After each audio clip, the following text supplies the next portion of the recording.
एक बहुत ही interesting news निकल के आ रही है। डिफेंस टेस्टिंग इंफ्रास्ट्रक्चर स्कीम को लॉन्च किया गया है हमारे डिफेंस मिनिस्टर श्री राजनाथ सिंह द्वारा। तो ये क्या है, इसको हम लोग देखेंगे। कहा जा रहा है कि शुरुआत में 5 साल के लिए इस स्कीम को लागू किया जाएगा।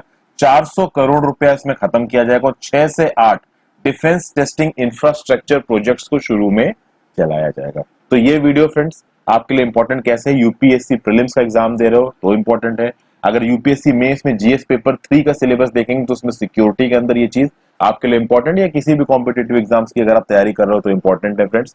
जो भी न्यूज़पेपर रिपोर्ट्स आ रही हैं, जो भी अलग अलग आर्टिकल्स आ रहे हैं, उसको बहुत सही से इस टॉपिक को एक्सप्लेन नहीं किया गया, तो यहाँ पे मैं ये टॉपिक आपको बहुत सही से एक्सप्लेन करूंगा। हर इसका फैसेट आपको समझ में आ जाएगा सारे एग्जाम्स के पर्सपेक्टिव से। तो ये वीडियो मैं लेके आया फ्रेंड्स। आगे बढ़ने से पहले इस वीडियो को लाइक मार दीजिए और चैनल को सब्सक्राइब कर लीजिए। देखिए दोस्तों, डोमेस्टिक डिफेंस मैन्युफैक्चरिंग और एरोस्पेस मैन्युफैक्चरिंग को बढ़ावा देने के लिए ये डिफेंस टेस्टिंग इंफ्रास्ट्रक्चर स्कीम लाई गई है। जैसा कि मैंने बताया 400 करोड़ रुपए क्यों, ताकि state of the art testing infrastructure को बढ़ावा दिया जा सके। ऐसा हो क्यों रहा है? सबसे पहली बात तो देखिए, हमारी जो डिफेंस स्पेंडिंग है वो सबसे ज्यादा SIPRI Stockholm international peace research institute, जो कि एक लीडिंग थिंक टैंक है, इनका यह बोलना है कि भाई 2019 में हमने तीसरे नंबर पे सबसे ज्यादा डिफेंस एक्सपेंडिचर किया। हमारा डिफेंस एक्सपेंडिचर था $71.1 बिलियन। हमसे ज्यादा यूएस और चाइना का था। हालांकि यूएस और चाइना का डिफेंस एक्सपेंडिचर हमसे बहुत ज्यादा था, लेकिन फिर भी हम बहुत ऊपर हैं डिफेंस एक्सपेंडिचर के मामले में। अब ये जो रिपोर्ट आई है दोस्तों, आपको ये वाला जो यहाँ पे लिंक दिख रहा है ना, इसमें मिल जाएगा। अगर आपने पीआईबी की न्यूज पढ़ी तो वहां पे आपको लिंक मिल जाएगा, आप जाके इसको पढ़िए। इसको जब आप पढ़ेंगे तो आपको चीजें और समझ में आएंगी कि भाई इसका कंटेक्स्ट क्या है। एक बार आप इस चीज को कंटेक्स्ट को समझेंगे, आपको और भी चीजें इसमें समझ में आएंगी। देखिए हुआ क्या दोस्तों, लगभग सितंबर 2019 के समय पे एक न्यूज आई थी, सितंबर या अक्टूबर 2019 के समय पे, कि देखिए मेक इन इंडिया के अंदर गवर्नमेंट भाई हमारे डिफेंस मैन्युफैक्चरिंग बेस को और स्ट्रांग करना चाहता है। डिफेंस मैन्युफैक्चरिंग बेस को भी और एरोस्पेस सेक्टर को भी। एरोस्पेस सेक्टर स्ट्रेंथन होगा तो ऑब्वियस सी बात है हमारी एयरफोर्स की ताकत भी बढ़ेगी। इसके लिए बोला गया था कि भाई डिफेंस इंफ्रास्ट्रक्चर कॉरिडोर बनाए जाएंगे 2 स्टेट्स में। कौन से स्टेट से? वो उत्तर प्रदेश और तमिलनाडु। ठीक है, तो ये बात पहले कही गई थी।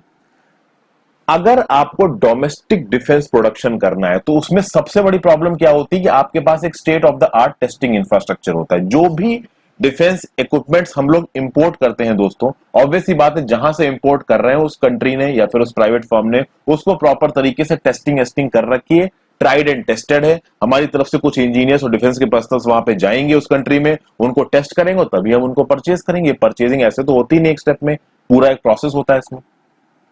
तो अगर इस तरीके की डिफेंस की चीजें हमको अपने देश में बनानी है तो हमारे पास टेस्टिंग इंफ्रास्ट्रक्चर होना चाहिए, क्योंकि जब इस तरीके के डिफेंस इक्विपमेंट्स बनते हैं तो बीच बीच में उनको टेस्ट करना पड़ता है। तो टेस्टिंग से पता चलता है कि इसमें क्या प्रॉब्लम हो रही है। और ये जो डिफेंस टेस्टिंग इंफ्रास्ट्रक्चर होता है ना, इसमें पैसा काफी खत्म करता है, कैपिटल इंटेंसिव होता है। इसीलिए कोई एक defence industrial unit individually in testing sites को नहीं बना सकता। इसीलिए टेस्टिंग साइट्स को बनाने में गवर्नमेंट की मदद जरूरी है, और इंडिया में टेस्टिंग साइट्स ना के बराबर है। इसीलिए इस स्कीम में क्या कहा जा रहा है कि भैया एक green field defence testing infrastructure को हमें बनाना है, जो हमारे डिफेंस में भी काम आएगा, एरोस्पेस रिलेटेड प्रोडक्शन में भी काम आएगा। तो इससे यह भी कहा जा रहा है कि भाई जो सिविल एयरक्राफ्ट हैं उनमें जो पार्ट्स लगते हैं वो भी हम इसके थ्रू बना पाएंगे। अब ये तो बाद ही में पता चलेगा, आज से 4-5 साल बाद, क्या हो सकता है क्या नहीं हो सकता है। ये बात यहां पे बोली गई है। तो अब ये सब चीजों के अंदर सबसे पहली बात है कि भाई ये जो आप green field defence testing infrastructure बना रहे हो, ये किस किस चीज के लिए इस्तेमाल किए जा सकते हैं। तो भैया testing facility for drones, unmanned aerial vehicles के लिए, फिर EMI EMC testing for radars and electronic telecom equipments, फिर rubber testing for defence and aerospace structures, radiated noise and shock testing, electronic warfare. ये सब इसी मिनिस्ट्री ऑफ डिफेंस के document में लिखा हुआ है दोस्तों। और एंड में देखिए क्या लिखा हुआ है, any other area in defence manufacturing lacking testing infrastructure. और डिफेंस मैन्युफैक्चरिंग से रिलेटेड टेस्टिंग इंफ्रास्ट्रक्चर, जैसा कि मैंने आपको बताया कि इंडिया में ऑलरेडी बहुत कम है। तो जैसा कि मैंने कहा आपको यहाँ पे फ्रेंड्स कि 5 सालों के लिए इस स्कीम को शुरू में चलाया जाएगा। 400 करोड़ रुपए असिस्टेंस है टोटल गवर्नमेंट का इन 5 सालों में। अभी देखिए ये जो अलग अलग आप कह सकते हो कि डीटीआईज बनाए जाएंगे, ये कह सकते हो जो डिफेंस टेस्टिंग इंफ्रास्ट्रक्चर बनाए जाएंगे, इनको 3 कैटेगरीज में बनाया जाएगा। शुरू शुरू में कहा जा रहा है पहले एक तो होंगे स्मॉल, एक होंगे मीडियम, एक होंगे लार्ज। तो कहा जा रहा है कि भाई लगभग 3 स्मॉल डिफेंस टेस्टिंग इंफ्रास्ट्रक्चर हमें बनाने हैं, मीडियम में टारगेट किया जा रहा है 3 को, लार्ज में टारगेट किया जा रहा है 2 को। कहा जा रहा है कि भाई एक स्मॉल टेस्टिंग इंफ्रास्ट्रक्चर को बनाने में जो लमसम खर्चा आएगा वो 20 करोड़ रुपए से कम होगा। एक मीडियम डीटीआई को बनाने में जो खर्चा आएगा वो होगा लगभग 20 करोड़ से 50 करोड़ रुपए के बीच में, और एक लार्ज डीटीआई को यानी डिफेंस टेस्टिंग इंफ्रास्ट्रक्चर को बनाने के लिए खर्चा आएगा वो 50 करोड़ से ज्यादा का होगा। ओके, और टोटल खर्चा यहां पे कितना टारगेट कर रही है दोस्तों गवर्नमेंट, वो कर रही 400 करोड़ रुपए, और टोटल 6 से 8 डीटीआई बनाने का टारगेट है। तो ये कहा जा रहा है। अब इसमें पैसा किस हिसाब से खत्म किया जाएगा, मेन चीज है ना कि पैसा भाई।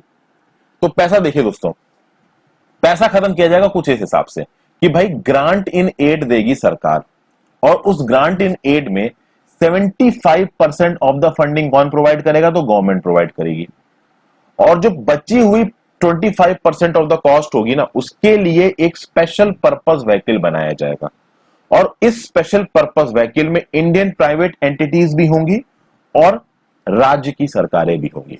तो समझिए टोटल कॉस्ट का 75% आपका सेंट्रल गवर्नमेंट बियर करेगी, और बचा हुआ 25% एक स्पेशल पर्पस व्हीकल बियर करेगा, जिसमें आपकी प्राइवेट कंपनीज भी होंगी और राज्य की सरकारें भी होंगी।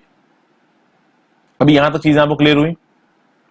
अब इसमें कुछ बहुत ट्रिकी चीजें जो मैं आपको बताना चाहूंगा। स्पेशल पर्पस व्हीकल जो यहां पे बनेगा ना दोस्तों, इस स्पेशल पर्पस व्हीकल को आप बोलोगे इंप्लीमेंटेशन एजेंसी। ठीक है, ये होगा इंप्लीमेंटेशन एजेंसी।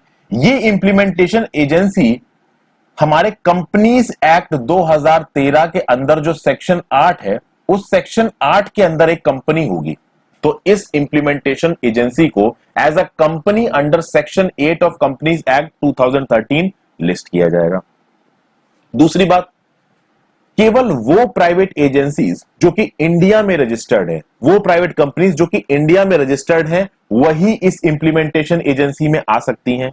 दूसरा पॉइंट बहुत जरूरी चीज है, ध्यान दीजिएगा और याद रखिएगा, जब भी एक इंप्लीमेंटेशन एजेंसी बनेगी उसमें कम से कम 5 प्राइवेट एंटिटीज और स्टेट गवर्नमेंट की एजेंसीज होनी चाहिए, यानी टोटल मिला के 5 प्राइवेट एजेंसीज और स्टेट गवर्नमेंट की एजेंसीज होनी चाहिए।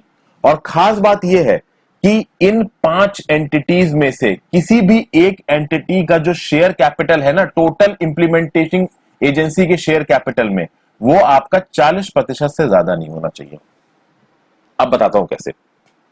मान लीजिए कि कुछ इस तरीके से देखिएगा, 100 करोड़ रुपए लग रहे हैं मान लीजिए किसी एक डीटीआई को बनाने में, तो इस 100 करोड़ में सीधा सीधा समझ में आ रहा है कि 75 करोड़ देगी सेंट्रल गवर्नमेंट और 25 करोड़ देगी इंप्लीमेंटेशन एजेंसी। और मान लीजिए इस इंप्लीमेंटेशन एजेंसी में 5 एजेंसीज हैं। ठीक है, तो इन 5 एजेंसीज में, या 5 से मान लीजिए ज्यादा एजेंसीज हैं, तो इन 5 एजेंसीज में किसी भी एक एजेंसी का जो शेयर कैपिटल है ना, इस 25% में 40% से ज्यादा नहीं होना चाहिए। तो अगर देखा जाए ये 100 करोड़ था टोटल, और 25 करोड़ इसमें से ये इंप्लीमेंटेशन एजेंसी दे रही थी, तो 25 करोड़ का 40% कितना हो जाएगा, 10 करोड़। तो किसी भी एक एंटिटी का जो आपका कंट्रीब्यूशन है वो 10 करोड़ से ज्यादा नहीं होना चाहिए, और एटलीस्ट 5 एंटिटीज इसमें होंगी प्राइवेट और स्टेट गवर्नमेंट एजेंसीज को मिला के। फिर उसके बाद जो आपके कॉन्स्टिट्यूएंट्स है ना, जो प्राइवेट एजेंसीज है ना, उनके ऊपर भी बहुत सारी शर्तें लगाई गई हैं। किस तरीके की शर्तें भाई, कि उनकी पॉजिटिव नेटवर्थ होनी चाहिए। ओके, तो बहुत सारी अलग अलग शर्तें हैं एलिजिबल होने के लिए। एक और शर्त यह है कि जितने भी कॉन्स्टिट्यूएंट्स हैं इस इंप्लीमेंटिंग एजेंसी में, इसमें से कम 3 कॉन्स्टिट्यूएंट्स 3 साल से ज्यादा एग्जिस्टेंस में हो। तो भाई कम से कम 3 साल पुराने हो चाहिए, कम से कम 3 कॉन्स्टिट्यूएंट्स। फिर किसी भी डिफेंस टेस्टिंग इंफ्रास्ट्रक्चर को बनाने के लिए जितने भी कॉम्प्लियंसेस हैं, जितनी भी रिक्वायरमेंट है, जैसे कि फॉर एग्जांपल इन्वायरमेंटल अप्रूवल होते हैं फ्रेंड्स, और भी बहुत तरीके के क्लियरेंसेस होते हैं, वो सारे क्लियरेंसेस करने की जिम्मेदारी इस इंप्लीमेंटेशन एजेंसी की होगी। फिर एक इंप्लीमेंटेशन एजेंसी जिस जगह पे इस डिफेंस टेस्टिंग इंफ्रास्ट्रक्चर को बनाएगी, उसके लिए लैंड लाना भी इसी इंप्लीमेंटिंग एजेंसी की रिस्पॉन्सिबिलिटी है। यानी लैंड के रिस्पेक्ट में ना ही कोई पैसा दिया जाएगा सेंट्रल गवर्नमेंट की तरफ से और ना ही कोई और मदद दी जाएगी। और अगर आपका खुद का लैंड नहीं है तो कम से कम 30 साल के लिए आपने उस लैंड को लिया हो, ये भी इसमें एक बहुत बड़ी कंडीशन है। तो ऐसी बहुत सारी कंडीशंस लगा रखी हैं इस इंप्लीमेंटिंग एजेंसी के ऊपर। कुछ कंडीशंस फंड से रिलेटेड भी लगा रखी हैं, पैसे से रिलेटेड भी लगा रखी हैं। जो फंड्स रिलीज किए जाएंगे नॉर्मली 5 इंस्टॉलमेंट्स में किए जाएंगे। ये एक आप कह सकते हो कि एक कंडीशन है। जो पहली इंस्टॉलमेंट होगी उससे पहले जो इंप्लीमेंटेशन एजेंसी है उसको एक बैंक गारंटी जमा करनी होगी। जब दूसरी इंस्टॉलमेंट देनी होगी तो उससे पहले उसको बहुत सारे डॉक्यूमेंट्स जमा करने होंगे, जैसे कि उसको यूटिलाइजेशन सर्टिफिकेट जमा करना होगा, प्रोजेक्ट कंसल्टेंट रिपोर्ट जमा करनी होगी और बहुत सारी और चीजें जमा करनी होगी। फिर इसी डॉक्यूमेंट में जो मिनिस्ट्री ऑफ डिफेंस ने रिलीज किया है, इसमें भाई देखिए 2 कमेटी बनाई गई है। एक कमेटी है defence testing infrastructure screening committee, तो उसमें बहुत सारे मेंबर्स हैं, जैसे कि secretary ministry of defence, secretary def finance, फिर एडिशनल सेक्रेटरी, बहुत सारे ऐसे मेंबर्स हैं, आप जाके देख सकते हैं। फिर एक और कमेटी बनाई गई जिसका नाम है प्रोजेक्ट मॉनिटरिंग कमेटी। इस प्रोजेक्ट मॉनिटरिंग कमेटी में कौन कौन से मेंबर्स हैं ये भी आप इस डॉक्यूमेंट में जाके देख सकते हैं।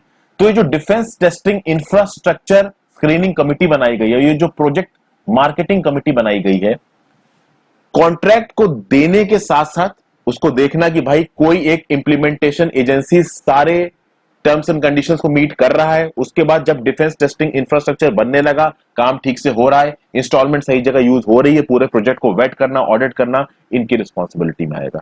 तो इस तरीके से ये पूरा प्रोजेक्ट चलेगा दोस्तों। एक बड़ा अच्छा स्टेप है, काफी सारे इसमें आप कह सकते हैं कि चेक्स एंड बैलेंसेस को रखा गया है।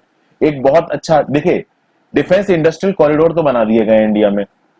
अच्छा, एक और खास बात है, जब भी कोई ग्रीनफील्ड प्रोजेक्ट बनेगा ना, अगर वो डिफेंस इंडस्ट्रियल कॉरिडोर में बन रहा है जो कि यूपी और तमिलनाडु में आइडेंटिफाई किए गए हैं, तो उसको आप कह सकते हो प्रेफरेंस दी जाएगी। लेकिन ये एक मैंडेटरी कंडीशन नहीं है। अगर कोई डिफेंस टेस्टिंग इंफ्रास्ट्रक्चर यूपी या तमिलनाडु के बाहर बनना चाहता है तो वो भी अलाउड है इसमें, बशर्ते सारी कंडीशंस फुलफिल होनी चाहिए। और ये जो 2 कमिटीज मैंने आपको बताई, इन 2 कमिटीज की रजामंदी होनी चाहिए। तो project marketing committee, defence testing infrastructure screening committee, आप जाके खुद भी एक बार इस डॉक्यूमेंट को पढ़िए, तो जो कुछ भी मैंने आपको समझाया और अच्छी तरीके से समझ में आएगा। तो वीडियो पसंद आई तो फ्रेंड्स लाइक का बटन जरूर दबा देना और सब्सक्राइब किए बिना मत जाना। Thank you for watching, have a great day.